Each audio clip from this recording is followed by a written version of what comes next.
প্রথমে নিধি যেতে চাইছিল না। নিজের বাড়িতেই স্বস্তি লাগে তার। কিন্তু আরহানের আম্মুর ডাক সে ফেলতে পারল না। ছোটবেলা থেকেই ফুপ্পিকে সে ভীষণ ভালোবাসে। যখন বাবা-মার সঙ্গে আরহানের বাড়ি যাওয়া হতো, তখন যেন তার উৎসব লেগে যেত। ফুপ্পি তাকে আদরে ভরিয়ে দিতেন ঠিক নিজের মেয়ের মতো। আর এখন এই সম্পর্কের জটিলতার পরেও সেই টানটা নিধির ভেতর আজও অটুট। তাই ব্যাগ গুছিয়ে কয়েকদিনের জন্য এল আরহানদের বাড়িতে। ঘরে ঢুকতেই ফারিহা বেগম ফুপ্পি উঠে বসতে চাইলে নিধি তাড়াতাড়ি গিয়ে থামাল। না ফুপ্পি, তুমি শুয়ে থাকো। ডাক্তার তোমাকে রেস্ট নিতে বলেছে। আমি আছি তো। কোনো চিন্তা নেই। ফারিহা বেগমের চোখ ভিজে উঠল স্নেহে। তুই আসলে আমি নিশ্চিন্ত হই নিধি। জানিস, তোর কথা আমার খুব মনে পড়ে। এই 4 মাসে তো একটা বার ও দেখতে এলি না। জোর করে বিয়ে দেয়ার রাগ করেছিস তাই না? এখন আর আগের মতো ভালোবাসিস না, ঘৃণা করিস ফুপ্পিকে তাই না? অভিমানী কণ্ঠে নিধির বুকটা কেঁপে উঠল। দুহাতে ফারিহা বেগমকে জড়িয়ে ধরে বলে, এভাবে বলো না প্লিজ। আমি তোমাকে আগের মতোই ভালোবাসি। পরীক্ষা পড়া নিয়ে ব্যস্ত ছিলাম তাই আসতে পারিনি। নিধি পুরো সত্যটা উনাকে আর বলল না। সেদিন সন্ধ্যায় আরহান অফিস থেকে ফিরে দেখল নিধি রান্নাঘরে ব্যস্ত। তার চোখ কপালে উঠে গেল। তুমি রান্নাঘরে?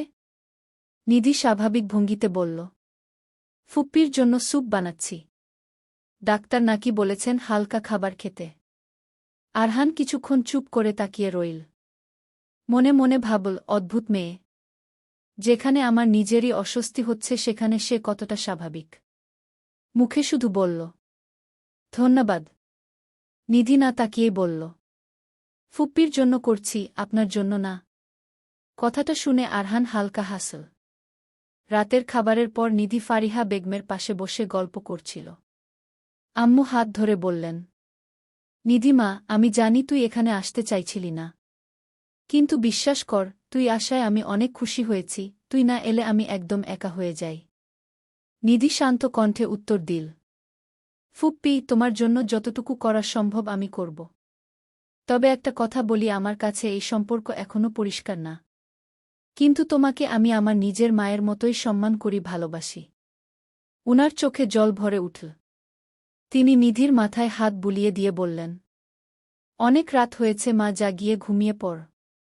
নিধি হকচকিয়ে গেল। শান্ত গলায় বলল, না ফুপ্পি, আমি তোমার রুমেই থাকব। আমি তোমার দেখাশোনা করার জন্যই তো এসেছি। রাতে যদি তোমার কিছু লাগে, আমি পাশে থাকলে তোমায় সাহায্য করতে পারব। ফারিহা বেগম প্রথমে রাজি হলেন না। না মা, আমি একদম ভালো আছি। এখন তো আরহানের রুম তোর, ও রুম, ওটাই তোর থাকার জায়গা। নিধির গলা শুকিয়ে গেল। তাড়াতাড়ি কথার মাঝেই বলল, না ফুপ্পি, আমি এখানেই থাকব। তার কণ্ঠে এত দ্বিধা ছিল যে আর বেশি চাপ দেওয়ার সাহস পেলেন না ফারিহা বেগম। স্নেহভরে মাথা নেড়ে বললেন, তুই একদম আগের মতোই আছিস নিধি। কিন্তু আজই শেষকাল থেকে তোকে আরহানের রুমেই থাকতে হবে। নিধি দীর্ঘনিশ্বাস ফেলে বলল, ঠিক আছে, সেটা কাল দেখা যাবে। নিধি তখন ফুপ্পির পাশে বিছানা গোছাচ্ছিল, যেন নিজের সিদ্ধান্তের পেছনে লুকানো কোনো ব্যথা কাউকে বুঝতে দিতে চায় না। বিছানা ঠিক দুজনে শুয়ে পড়ল। বাড়িটা নিস্তব্ধ, সবাই ঘুমিয়ে গেছে। কিন্তু নিধির চোখে ঘুম নেই। নিধি বারান্দায় বসেছিল, মাথার উপর ফিকে চাঁদের আলো। মনে হচ্ছিল এই অচেনা পরিস্থিতি তাকে কেমন যেন গম্ভীর করে ফেলেছে। ঠিক তখনই পেছন থেকে আরহানের কণ্ঠ ভেসে এল, তুমি খুব সহজে মানিয়ে নাও, তাই না? নিধি অবাক হয়ে তাকাল। মানে হঠাৎ নতুন জায়গা, নতুন পরিবেশ, তবুও তুমি স্বাভাবিক? নিধি মৃদু হাসল, আমি স্বাভাবিক থাকার চেষ্টা করি। কারণ অস্বাভাবিক হলে শুধু নিজের নয়, অন্যের জীবনও জট পাকিয়ে যায়। আরহান এবার একটু হেসে বলল, তবে তুমি যতই স্বাভাবিক থাকার চেষ্টা করো না কেন, সত্য কথা হলো তুমি এখন আর আগের মতো নেই। নিধি চমকে তাকাল। মানে? আরহান আরেকটু হেসে পাশে এসে দাঁড়াল। এই আগের মতো আর চঞ্চল নেই, কেমন গম্ভীর হয়ে গেছ। নিধি কিন্তু এমন ছিল না। নিধি আকাশের দিকে তাকিয়ে বলল, পরিস্থিতি আমাকে এমন বানিয়ে দিয়েছে। আরহানও সামনের দিকে তাকিয়ে ধীর কণ্ঠে বলে হুম ঠিক বলেছ। তাছাড়া আমাদের মাঝে আগে যেমন ঝগড়া খুনসুটি ঠাট্টা ছিল এখন কেমন যেন অস্বস্তি জমে গেছে। নিধি এবার আরহানের দিকে তাকায়। কিছুক্ষণ নীরব থেকে ধীরে বলল, কিন্তু আমাদের নরমাল হতে হবে। আবার সেই আগের মতো। কারণ আমাদের মধ্যে শুধু এই বিয়ের সম্পর্ক নেই, আরও একটা সম্পর্ক আছে। এই ধরুন কিছুদিন পর যখন আমরা আলাদা হয়ে যাব তখন যদি আমরা নিজেরাই অস্বস্তি বোধ করি, একে অপরের সাথে কথা না বলি, তখন আমাদের পরিবারের মধ্যেও দূরত্ব তৈরি হবে। আর যদি আমরা স্বাভাবিক থাকি তাইলে তারাও ধীরে ধীরে স্বাভাবিক হয়ে যাবে। আরহান মন দিয়ে নিধির কথা শুনে। আলাদা হওয়ার কথা শুনে তার বুকে কেমন জানি মোচড় দিল। কিন্তু সেটা প্রকাশ না করে একপাশে তাকিয়ে বলল, তাহলে একটা ডিল করি, এখন থেকে আমরা একে অপরকে দেখলে আর অস্বস্তি করব না। আগের মতো থাকব। আগের নিধি আর আগের আরহান। নিধি একদৃষ্টে তার দিকে তাকাল। ঠোঁটে একটুখানি বাঁকা হাসি ফুটল। বোঝে শুনে বলছেন তো?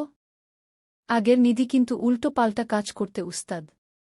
তখন কিন্তু আপনিই বিপদে পড়বেন। আরহানও নিধির মতো করে বলে। আগের আরহান ও কিন্তু ধমক আর কানের নিচে দুটো লাগিয়ে দিতে জানে। তাই নো টেনশন বলে আরহান হাত বাড়িয়ে দিল, ডিল ডান। নিধিও হেসে হাত মিলিয়ে বলল, ডান। তাদের হাত মিলতেই হাওয়ায় এক অদ্ভুত শান্তি ভেসে এল। যেন সব অস্বস্তি মিলিয়ে গিয়ে নতুন করে এক নীরব বোঝাপড়ার শুরু হল। সেই রাতে নিধি ফুপ্পির পাশে শুয়ে থাকলেও তার আর ঘুম এল না। ওর ভেতরে এক অদ্ভুত টান অনুভব হচ্ছিল যেটা ব্যাখ্যা করার মতো নয়। আরহানও নিজের ঘরে শুয়ে ছটফট করছিল। তারও ঘুম এল না। নিধির বলা কথাগুলো মাথার ভেতর ঘুরপাক খাচ্ছিল।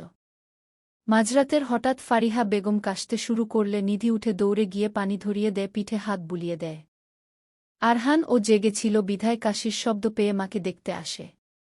এসে দরজার আড়াল থেকে সেই দৃশ্য দেখতে পায় এবং তার মায়ের প্রতি নিধির যত্ন ও ভালোবাসা দেখে মনে মনে খুশি হয়। পরের দিন সকালবেলা নাশতা শেষ করে ফারিহা বেগম বিছানায় হেলান দিয়ে বসে আছেন।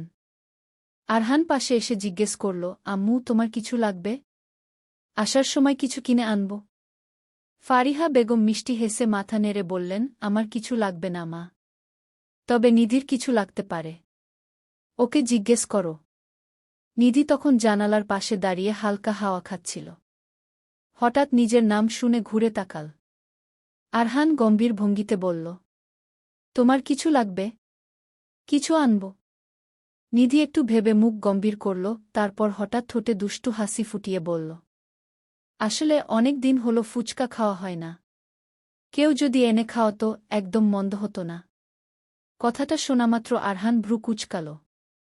ফুচকা? এসব অস্বাস্থ্যকর খাবার খায় নাকি কেউ? নিধি ভ্রু কুঁচকে উত্তর দিল, খাবে না কেন? সবাই খায়। আমি তো প্রতিদিনই খেতাম।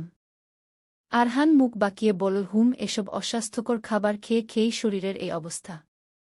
ফারিহা বেগম এ দৃশ্য দেখে আরহানের উদ্দেশ্যে বললেন, আরে আরহান, মেয়েটা যদি খেতে চায় তো এনে দাও না। ছোটবেলা থেকেই তো ও এমন ফুচকা খেতে পছন্দ করে, কোথাও গেলে আর কিছু খাক না খাক ফুচকা খেতেই হবে। আরহান বিরক্ত মুখে নিধির দিকে তাকাল, তারপর বলল, ঠিক আছে, আজকে অফিস থেকে ফেরার পথে নিয়ে আসব। নিধি খুশিতে হাততালি দিয়ে বলল, ইয়ে থ্যাংক ইউ। আরহান অবাক চোখে তাকিয়ে বলল, ফুচকার জন্য এত খুশি? নিধি চোখ টিপে হেসে বলল, অবশ্যই। আমার কাছে ফুচকা মানে ইমোশন। আরহান আবারও অবাক হয়ে নিধির দিকে তাকিয়ে রইল। ফারিহা বেগম হেসে ফেললেন। মনে মনে অবাক হলেন আরহান আর নিধিকে এতটা স্বাভাবিক দেখে। সাথে খুশি হয়ে দোয়াও করলেন, হে আল্লাহ, এই ঝগড়া ঠাট্টার মাঝেই যেন ওদের হৃদয় আরও কাছাকাছি আসে। সন্ধ্যার সময় অফিস থেকে ফিরল আরহান। হাতে একটা বড় কাগজের ব্যাগ। নিধি তখন বারান্দায় দাঁড়িয়ে আকাশ দেখছিল। দরজার শব্দ শুনে ঘুরে তাকাতেই চোখে পড়ে ব্যাগটা। কৌতূহল নিয়ে এগিয়ে এসে বলল, এনেছেন আমার ফুচকা? আরহান শান্ত স্বরে উত্তর দিল, হুম, এনেছি। বলেই তো গিয়েছিলাম আসার সময় নিয়ে আসব। ব্যাগটা নিধির হাতে তুলে দিতেই সে ছোট্ট বাচ্চার মতো খুশি হয়ে গেল। সত্যি এনেছেন? আমি তো ভেবেছিলাম যেভাবে অস্বাস্থ্যকর খাবার বলে গিয়েছিলেন নিয়ে আসবেন না। আরহান বিরক্তি নিয়ে বলল।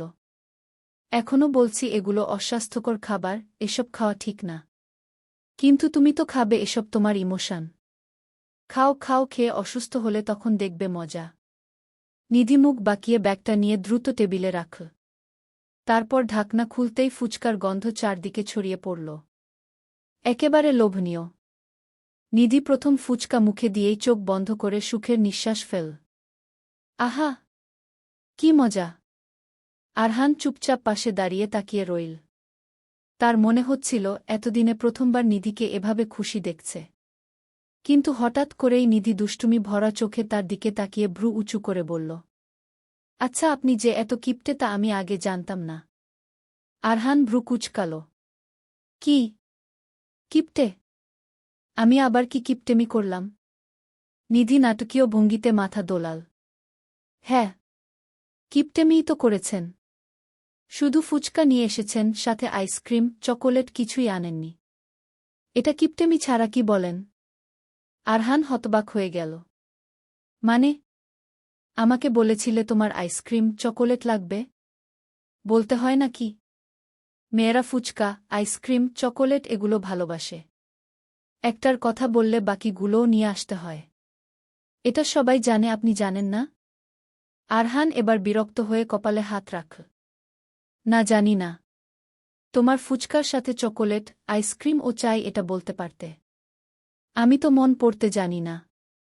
আরহানকে বিরক্ত হতে দেখে নিধি ঠোঁট চেপে নিজের হাসি আটকে বলল, ঢং! সবকিছুই জানেনে।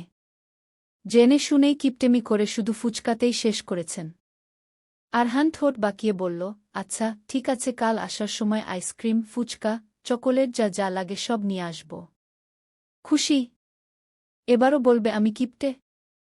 নিধি ফুচকার টুকরো মুখে পুরে হাসতে হাসতে উত্তর দিল, হুম, আনলে দেখা যাবে। ঠিক তখনই পাশের রুম থেকে ফারিহা বেগমের কণ্ঠ ভেসে এল। কি হয়েছে? আবার কিসের ঝগড়া? নিধি দৌড়ে গিয়ে ফুপ্পির কাছে গিয়ে বাচ্চাদের মতো অভিযোগ করল। ফুপ্পি, দেখো না, উনি শুধু ফুচকা এনেছেন, সাথে চকোলেট, আইসক্রিম এগুলো আনেননি। ফারিহা বেগম হাসলেন। আরহান বিরক্ত হয়ে মায়ের দিকে তাকাল, দেখলে? আমি এত ঝামেলার পরও ফুচকা নিয়ে এলাম, আর এখন আবার অভিযোগ। আবার আমকে কিপটেও বলছে। ফারিহা বেগম হাসতে হাসতে মাথা নেড়ে বললেন, আরহান, নিধি মজা করছে তোমার সাথে। এত বড় হয়ে এটাও বুঝতে পারছ না? নিধি ও ফারিহা বেগমের সাথে তাল মিলিয়ে হাসছে। আরহান বিরক্ত মুখে নিজের রুমের দিকে যাচ্ছিল। তখন নিধি পেছন থেকে বলে, আপনি যে কিপটে নন সেটা প্রমাণ করতে কাল যা যা চাই সব নিয়ে আসবেন কিন্তু। আরহান একবার পিছনে ফিরে তাকিয়ে নিজের রুমে চলে গেল। আরহান যেতেই নিধি আর ফারিহা বেগম আবার একসাথে হাসতে লাগলেন। রাতের খাবার টেবিলেও সেই ফুচকা নিয়ে খুনসুটি চল। নিধি একবার খায়, একবার বলে, যদি আইসক্রিম, চকোলেট আনতেন আরও ভালো লাগত। আরহান হাল ছেড়ে দিয়ে বলল, আমার ভুল হয়েছে। আমি কালই তোমার জন্য আইসক্রিম, চকোলেট নিয়ে আসব। কথা দিলাম। নিধি ঠোঁট বাঁকিয়ে দুষ্টুমি করে বলল, হুম, তা তো আনবেন। তবে একটা দুটো আনলে চলবে না, বেশি করে আনতে হবে। এই যেমন 10-12টা। আরহান চোখ বড় করে তাকাল, কি? এত আইসক্রিম খেলা ঠান্ডা লাগবে সেই খেয়াল আছে? এসব নিয়ে আপনার ভাবা লাগবে না। আমার কিচ্ছু হবে না। আরহান অসহায় ভঙ্গিতে মায়ের দিকে তাকাল। ফারিহা বেগম হাসতে হাসতে বললেন, বাবা, এনে দে না। জানিস তো ও কেমন? আরহান বিরক্তির নিঃশ্বাস ছাড়ল। রাতের খাবারের পর ফারিহা বেগম সোফায় বসে একটু ক্লান্তভাবে শ্বাস ফেললেন। তারপর আরহানের দিকে তাকিয়ে বললেন, আরহান, আমি সিদ্ধান্ত নিয়েছি আজ থেকে নিধি তোমার রুমেই থাকবে। নিধি ভ্রু কুঁচকে বলল, না ফুপ্পি, আমি তোমার কাছেই থাকব। তোমার দেখাশোনা করব। তোমার জন্যই তো এসেছি। ফারিহা বেগম মুচকি হেসে মাথা নেড়ে দিলেন, আমি জানি মা, তোর আমার জন্য চিন্তা হয়। কিন্তু আমি আগের থেকে সুস্থ আছি আর আমি একা থাকতেও অভ্যস্ত। তাও যদি তোদের চিন্তা হয় তাহলে সালমা হেল্পিং হ্যান্ড না হয় থাকবে আমার সাথে। তবে এটাই আমার শেষ কথা, আজ থেকে তুই আরহানের রুমেই থাকবি। নিধি একেবারে বাচ্চার মতো ঠোঁট ফুলিয়ে চুপ করে রইল। একবার তাকাল আরহানের দিকে। আরহান ভুরু তুলে নিধির দিকে তাকিয়ে হালকা চোখের ইশারা করল, রাজি হয়ে যাও। অবশেষে রাজি হতে হল তাকে। আরহানের রুমে ঢুকে নিধি এক প্রকার অস্বস্তিতেই চারপাশে তাকাল। আচ্ছা, এখন বলুন আমি কোথায় ঘুমাব? আরহান কাঁধ ঝাঁকাল। কোথায় আবার, বিছানা তো আছে, বিয়ের পর 2 দিন তো এখানে ঘুমালে। এখনো শুয়ে পড়। নিধি ভ্রু কুঁচকে মাথা নেড়ে দিল, তখন আমি ক্লান্ত ছিলাম আর টেনশনে ছিলাম, তাই এসব মাথায় আসেনি। কিন্তু এখন আমি এভাবে ঘুমাতে পারব না। আরহান মুচকি হেসে বলল। তাহলে মেঝেতে শুবে? নিধি কিছুক্ষণ ভাবল, তারপর হঠাৎ উঠে কাবার্ড থেকে একটা বড় বিছানার চাদর বের করল। দড়ি দিয়ে 2 পাশে বেঁধে সেটা টেনে টাঙিয়ে দিল বিছানার মাঝ বরাবর। আরহান অবাক হয়ে বলল, এটা আবার কি? নিধি গম্ভীর মুখে উত্তর দিল, এই হলো ইন্ডিয়া পাকিস্তানের বর্ডার। কেউ ক্রস করলে সাথে সাথে খেল খতম। আরহান হেসে ফেলল। বাহ, কি সমাধান দিলে তুমি! আমার বিছানাকে 2 ভাগ করে ইন্ডিয়া আর পাকিস্তান বানিয়ে দিলে, আবার মাঝখানে বর্ডারও। এত বুদ্ধি কোথায় থেকে আসে? নিধি চোখ ছোট করে তাকিয়ে বলল, আপনি আমার প্রশংসা করেছেন নাকি টন্ট মারছেন? আরহান ডোন্ট কেয়ার ভাব নিয়ে বলল, যেটা তুমি মনে করো, বলে গিয়ে বিছানায় শুয়ে পড়ল। বর্ডারের এপাশে নিধি, ওপাশে আরহান শুয়ে আছে। রাত গভীর। বিছানায় শুয়ে এপাশ ওপাশ করেও নিধির ঘুম আসছে না। তাই সে বারান্দায় বসে আকাশ দেখছিল। মনটা অদ্ভুতভাবে খুশি আর হালকা লাগছিল। মনে হচ্ছিল আবার সেই আগের দিনে ফিরে গেছে। ঠিক তখনই পেছন থেকে আরহানের গলা শোনা গেল, তুমি ছোটবেলায়ও কি এমন ছিলে? প্রতিটা জিনিসে অভিযোগ? নিধি মুচকি হেসে ঘুরে তাকাল। অভিযোগ না, একে বলে দুষ্টুমি। আরহান চুপচাপ তাকিয়ে রইল তার চোখে। মৃদু কণ্ঠে বলল, তুমি যখন খুশি থাকো, হাসো, তখন তোমাকে সত্যিই অন্যরকম লাগে। নিধি হেসে মাথা নাড়ল। এই মিষ্টি মিষ্টি কথা শুনিয়ে কালকের ট্রিট থেকে বাঁচতে পারবেন না। আরহানও হেসে ফেল। ঠিক আছে, কালকেই সব কিছু নিয়ে আসব। তাদের দুজনের হাসি চাঁদের আলোয় মিশে যাচ্ছিল। পরের দিন আরহান অফিস থেকে আসার সময় ফুচকা, আইসক্রিম, চকোলেট সব নিয়ে আসে, এনে নিধিকে দেয়, দিয়ে বলে আর যেন তাকে কিপটে না বলে। নিধি ভ্যাংচি কাটে। এভাবেই খুনসুটিতে আরহান আর নিধির দিন যাচ্ছে। নিধির আরহানদের বাড়িতে আসার 1 সপ্তাহ হয়ে গেছে। ফারিহা বেগম ও এখন সুস্থ। তাই নিধি চলে যেতে চেয়েছিল, কিন্তু ফারিহা বেগম যেতে দেননি। উনার একটাই কথা, সামনেই নিধির মামাতো বোনের বিয়ে, তখন তো এমনই চলে যাবে, তাই আরও কয়েকটা দিন থেকে যেতে। নিধিও বাধ্য হয়ে রাজি হয়। অবশ্য এখন আর এখানে থাকতে তার আর আগের মতো অস্বস্তি হয় না। রাত খাওয়া দাওয়া শেষ করে নিধি বারান্দায় বসে আকাশ দেখছিল। হঠাৎ ফোনটা ভাইব্রেট করল। মেসেজ এসেছে। স্ক্রিনে ভেসে উঠা নাম দেখে তার মুখে হাসি ফুটে উঠল। সে মেসেজগুলো ওপেন করল। হ্যালো নিধি, কেমন আছো? আমি দেশে ফিরেছি। তোমার সাথে খুব জরুরি কথা আছে।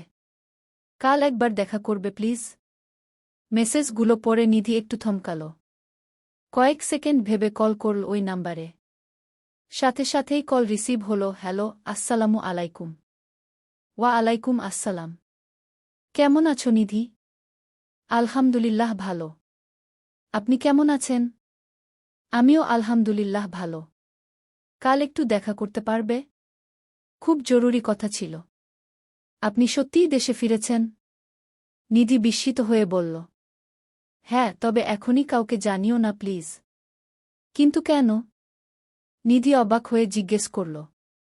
সব বলবো কাল দেখা করে। আসবে তো? ইনশা আল্লাহ আসব। Thank you Nidhi. ওয়েলকাম। ঠিক তখনই বারান্দার পাশ দিয়ে যাচ্ছিল আরহান। নিধিকে ফোনে হাসতে হাসতে কথা বলতে দেখল। মনে মনে কেমন একটা অস্বস্তি কাজ করল। কার সাথে এভাবে লুকিয়ে কথা বলছে? তারপর ভাবল হয়তো অনুর সাথে, তাই আর কিছু না বলে ভেতরে চলে গেল। কিছুক্ষণ পর বুঝতে পারল নিধিও এসে শুয়ে পড়েছে।